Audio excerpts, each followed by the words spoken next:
नमस्कार दोस्तों, स्वागत है आप सभी का हमारे यूट्यूब चैनल देव जी के ट्रिक्स में। तो दोस्तों यहाँ पर बीएड संयुक्त प्रवेश परीक्षा 2020 की जो तैयारी कर रहे हैं वो लोग इस चैनल को सब्सक्राइब कर लें। और यहाँ पर डेली आपको यहाँ पर हिंदी का टेस्ट और जीके का टेस्ट आपका कराया जा रहा है। आप प्लेलिस्ट के माध्यम से सभी वीडियो देख सकते हैं, बेहतरीन तैयारी कर सकते हैं और लक्ष्य है कि आपकी एक सीट आपकी पक्की करना है। ठीक है, चलिए यहाँ पर स्टार्ट करते हैं। आपका प्रश्न दिया है, आवाज़ आ रही है हमारी? आ रही है। चलिए तो स्टार्ट करते हैं। यहाँ पर आपका प्रश्न दिया है, अनामिका किसका काव्य संग्रह है? अनामिका किसका काव्य संग्रह है? बहुत बार पूछा गया आपका। तो अनामिका किसका है? यहाँ पर आपका जवाब हो जाएगा ऑप्शन राइट, आपका ए नंबर निराला जी की है। ठीक है, किसकी है? निराला की। नेक्स्ट क्वेश्चन, चित्रलेखा किसकी रचना है? चित्रलेखा किसकी रचना है? चलिए जवाब दीजिए, साथ में जवाब दीजिए सभी लोग। चित्रलेखा किसके है? तो आपका जवाब हो जाएगा ए नंबर भगवती चरण वर्मा, जिसका जवाब ये आ रहा है बिल्कुल सही है, भगवती चरण वर्मा है। ठीक है, नेक्स्ट क्वेश्चन आपसे अगला पूछा गया है कि 11 वर्ष का समय शीर्षक कहानी की रचना किसने की? 11 वर्ष का समय शीर्षक कहानी की रचना किसने की?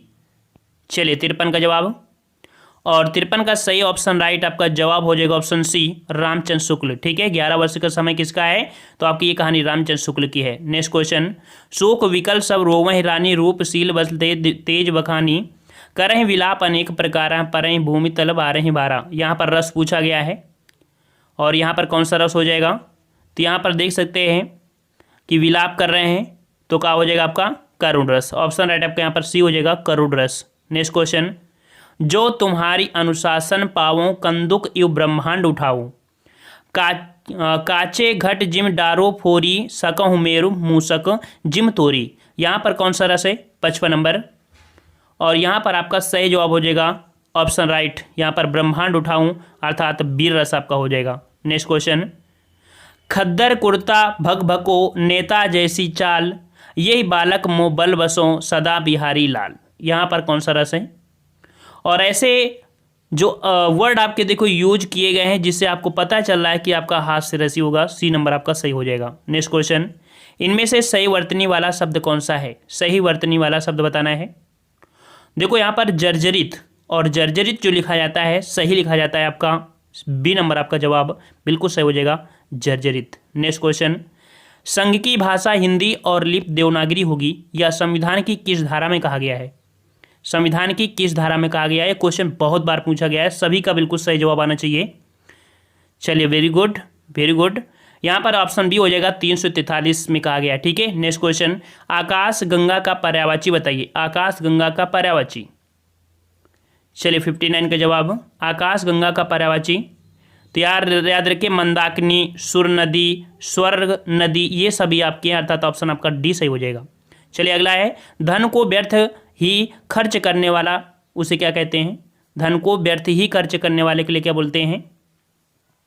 तो याद रखिए उसे बोलते हैं अपव्ययी। क्या बोलते हैं? अपव्ययी। ऑप्शन राइट आपका डी हो जाएगा। नेक्स्ट क्वेश्चन, जिसके हस्ताक्षर नीचे अंकित हैं, जिसके हस्ताक्षर नीचे अंकित है तो क्या कहेंगे इसे? तो उसे हम बोलते हैं अधो हस्ताक्षर करता। ऑप्शन आपका सी हो जाएगा। नेक्स्ट क्वेश्चन, बरसात बिल्कुल ना होना कहलाता है। बरसात बिल्कुल ना होना कहलाता है, क्या कहलाता है? तो बिल्कुल ना होना इसका मतलब होता है अनावृष्टि। ठीक है, क्या होता है? अनावृष्टि। वो होती है अगर ज़्यादा वृष्टि होती है अतिवृष्टि, लेकिन जब नहीं हो अर्थात सूखा हो, ऐसी स्थिति में क्या होता है? अनावृष्टि। नेक्स्ट क्वेश्चन, उज्ज्वल में उपसर्ग बताइए। उज्ज्वल में उपसर्ग, और उज्ज्वल में बनेगा आपका उत्धन ज्वल। ठीक है, तो यहाँ पर आपका जवाब 63 का बिल्कुल सही है, ऑप्शन आपका ये हो जाएगा, उत शब्द आपका ये उपसर्ग निकल जाएगा। अगला है, उपासना में कौन सा उपसर्ग प्रयुक्त हुआ है? उपासना में कौन सा उपसर्ग है? 64 नंबर, उपासना। तो बिल्कुल सही है आपका उप, यहाँ पर आपका जवाब हो जाएगा उप हो जाएगा बी नंबर। नेक्स्ट क्वेश्चन, इनमें से किस शब्द में कर्मधारय समास नहीं है? नहीं शब्द दिया है, कर्मधारय समास नहीं है। 65 नंबर। तो यहाँ पर देखिए कर्मधारय अर्थात देखो महाजन, महाशब्द हमेशा आपका किस में होता है? कर्मधारय। याद रखिए, रट लीजिए, जहां पर महाशब्द आ जाए हमेशा वहां पर कर्मधारय होता है। परमेश्वर ये भी होगा। पीतांबर, पीला वस्त्र। देखो हमने बताया था बहुब्रीहि समास जब होता है और कर्मधारय तब आपको इसको बहुब्रीहि लगाना है, लेकिन यहाँ पर कर्मधारय की बात किया गया है। यहाँ पर ये आपका हो जाएगा ठीक है, ये आपके कर्मधारय तीनों आपको हो जाएंगे ऐसी स्थिति में।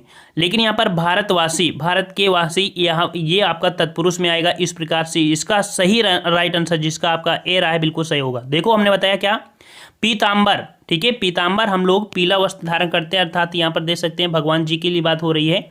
लेकिन फिर भी हमने बताया था जब बहुब्रीहि समास दिया हो तो आपको 100% बहुब्रीहि को लगाना है, कर्मधारय को नहीं लगाना है। लेकिन यहाँ पर किसी प्रकार का अपवाद नहीं है, ठीक है, तो आपको इस पर फोकस कर देना है, ठीक है। लेकिन जब चारों ऑप्शन कौन अलग दिख रहा है, ए नंबर आपका दिख रहा है, जो कि 100% आपका ए माना जाएगा। चलिए अगला है, मनोहर में कौन सी संधि है, मनोहर में कौन सी संधि है, मनोहर। तो देखो यहाँ पर ओ की मात्रा लगा दीजिए जो सॉरी यहाँ पर जो ओ की मात्रा है इसको हटा दीजिए और विसर्ग लगा दीजिए, मनाह धन हर हो जाएगा, मनाह धन हर, जो कि आपका विसर्ग संधि है, ठीक है। सी नंबर बिल्कुल सही है, बिल्कुल सही है, वेरी गुड। अगला है संतोष का सही संधि विच्छेद, संतोष, संतोष का अगर संधि विच्छेद करते हैं तो आपका बनेगा समधनतोष, ऑप्शन आपका ए हो जाएगा समधनतोष। नेक्स्ट क्वेश्चन, प्रत्येक किस समास का उदाहरण है, प्रत्येक किस समास का उदाहरण है, प्रत्येक अर्थात यहाँ पर देख सकते हैं हर एक के लिए, और यहाँ पर प्रत्येक अर्थात प्रा शब्द जो आपका है ये आपका कह सकते हैं एक में प्रधान है, जो कि आपका जब प्रथम पद प्रधान होता है वो आपका अव्ययी भाव समास होता है, ऑप्शन आपका सी हो जाएगा, वेरी गुड। अगला है त्रिभुवन में कौन सा समास है, त्रिभुवन में कौन सा समास, तीन भुवन, त्रिभुवन, यहाँ पर आपका जवाब हो जाएगा कौन सा, द्विगु समास हो जाएगा, ठीक है। अगला है पतंग शब्द का कौन सा अर्थ नहीं होता है, यहाँ पर देखो नई शब्द दिया है, ठीक है, सब पॉइंट को आपको देखना है। और देख सकते हैं सूर्य होता है, पक्षी होता है, कीट होता है, बल्कि घोड़ा नहीं होता है, तो 70 का जवाब आपका क्या हो जाएगा, डी नंबर। नेक्स्ट क्वेश्चन है, निम्न में कौन सा शब्द घोड़ा का पर्यायवाची नहीं है, घोड़ा का पर्यायवाची नहीं है। तो देखो बाजी होता है, तुरंग होता है और हरि होता है, लेकिन करिवर नहीं होता है, इस प्रकार से डी नंबर आपका यहाँ पर सेव होगा। नेक्स्ट क्वेश्चन, कौन सुमेलित नहीं है, कौन सुमेलित नहीं है, 72 नंबर। तो यहाँ पर दिया है सब एक दूसरे के विलोम है, जैसे इलोक के परलोक होता है, उच्च का निम्न होता है, सगुण का निर्गुण होता है, गुप्त का दिया है रहस्य। तो भाई गुप्त और रहस्य ये तो बिल्कुल आपके समान है ना, अर्थात ये पर्यायवाची है, विलोम नहीं है, इस कारण से आपका ये वाला आपका डी नंबर हो जाएगा।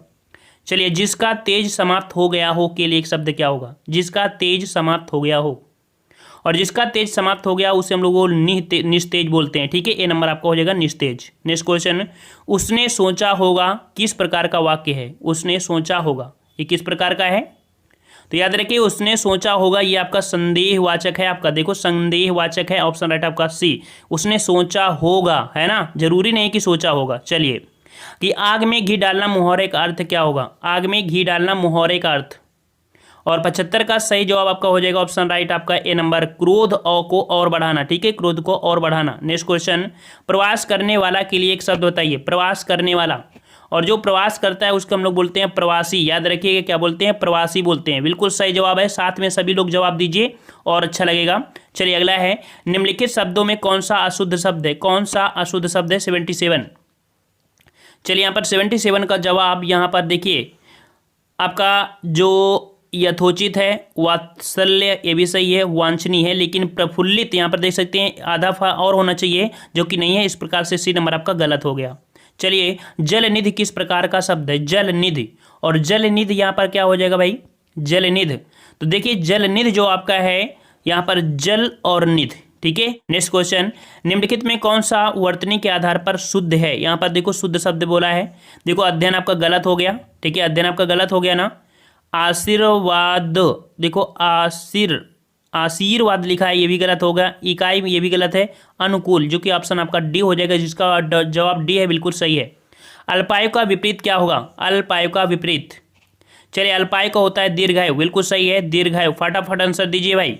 चलिए, प्राण का विपरीतार्थक शब्द क्या होगा, प्राण का विपरीत क्या बनता है, प्राण का बनता है आपका निष्प्राण बोलता है, ठीक है, निष्प्राण, ऑप्शन राइट आपका डी हो जाएगा। चलिए, निम्नलिखित शब्दों में कौन एक पुर्तगाली भाषा का है, चलिए बताइए पुर्तगाली भाषा से कौन सा लिया गया है, तो पुर्तगाली से लिया गया है आपका कौन सा, पिस्तौल, याद रखिए रट लीजिएगा पिस्तौल, ठीक है। नेक्स्ट क्वेश्चन, सजाना क्रिया से भाववाचक संज्ञा बनाइए, अर्थात जहां पर सजाना शब्द है इसका भाववाचक संज्ञा बनाना है, और यहाँ पर जो भाववाचक संज्ञा बनेगी कौन, तो सजाना का अगर देखा जाए इसकी जो ये संज्ञा है इसको हम लोग भाववाचक संज्ञा में कन्वर्ट करना है, तो आपका सजावट हो जाएगा, ठीक है, ऑप्शन आपका बी हो जाएगा सजावट। नेक्स्ट क्वेश्चन, आम में मिठास है, इस वाक्य में मिठास शब्द क्या है? आम में मिठास है, तो मिठास शब्द है क्या, किस प्रकार की संज्ञा है ये?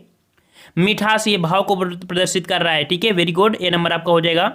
चलिए, दो या दो से अधिक वस्तुओं ये भावों के गुण, भाव आदि के मिलान या तुलना करने वाले विशेषण को क्या कहते हैं? दो या दो से अधिक वस्तुओं के भावों, गुण, भाव आदि के मिलान या तुलना वाले जो विशेषण होते हैं, याद रखिए इन्हें क्या कहते हैं?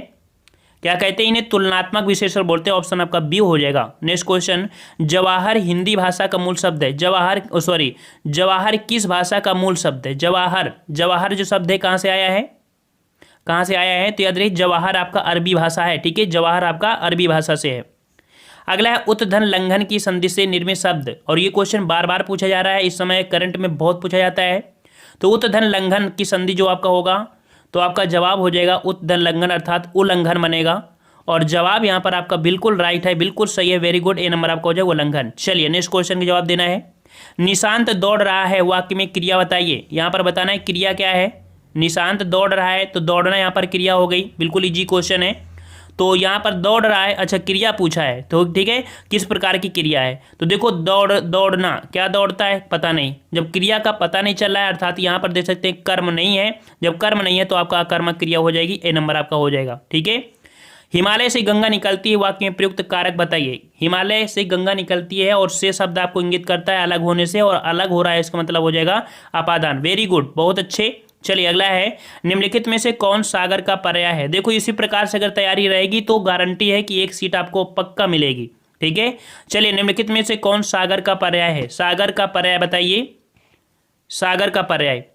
तो यहाँ पर देखिए जनार्दन तो होता नहीं है, अपगा मुकुंद, यहाँ पर अर्णव। ठीक है, सागर का पर्याय आपका क्या होता है? अर्णव होता है। ऑप्शन आपका सी हो जाएगा, याद रखिएगा। ठीक है, किन वर्णों को अर्धस्वर कहा जाता है? बहुत ही प्यारा क्वेश्चन है, अर्धस्वर किसे कहते हैं? बहुत अच्छा क्वेश्चन है, बिल्कुल सभी का जवाब आना चाहिए। बिल्कुल सही जवाब है ऑप्शन आपका बी, या और वह, ये आपके अर्धस्वर में आते हैं। ठीक है, चलिए तो यहाँ पर हमने यहाँ पर शायद हमने कुछ प्रश्न हमने छोड़ दिया है, ध्यान नहीं दिया है इसमें से। तो 91 ही प्रश्न आपके यहाँ पर। ठीक है, वैसे आपके 50 प्रश्न होते हैं। ठीक है, माफ़ करिएगा, हम नेक्स्ट पार्ट में इसको करवा देंगे। ठीक है, जितने छूटे हैं हम आपको नेक्स्ट पार्ट में करवा देंगे। तो आज की वीडियो में इतना ही रखते हैं। ठीक है, छोटा वीडियो जरूर हुआ है, लेकिन अच्छे प्रश्न थे। और ऐसे ही अगर तैयारी करते हैं आप, जो कला वर्ग से हैं, जीएस वगैरह है, इस तरह की चीज़ें आपको बिल्कुल ईजी तरीके से आपको पढ़ लेंगे। ठीक है, तो आज की वीडियो इतना ही, मिलते हैं नए वीडियो में, तब तक के लिए धन्यवाद। जय हिंद, जय भारत।